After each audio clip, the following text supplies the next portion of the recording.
Hey folks, Bernakevitch here with All Points Design. That's allpointsdesign.ca. Today we're talking about the Oregon State University Permaculture Design template. And today we're going to discuss ordering. So, one of the interesting things about Google Slides, like other types of presentation software, is that you can move things forward and back. And you can think of each of the elements within the slide as kind of being on a layer of glass. And you can move them forward or back depending on where they are. There's a number of different elements that we can manipulate. Sometimes there's text boxes like permaculture design course.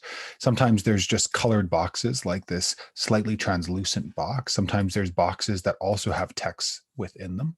And all of these elements plus images and shapes can be moved forward or back.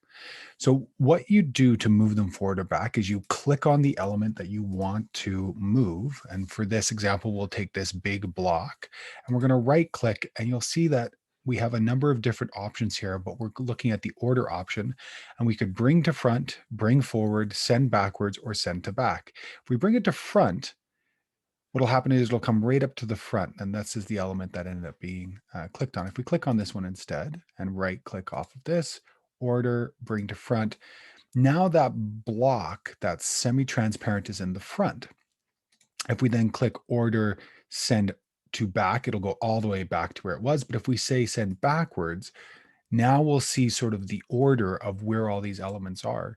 If we click on this again and send backwards, nothing on that plane, order, send backwards, nothing on that plane, order, send backwards, nothing on that plane. You'll see this popped up, order, send backwards, nothing on that plane, order, send backwards, nothing on that plane, order, send backwards.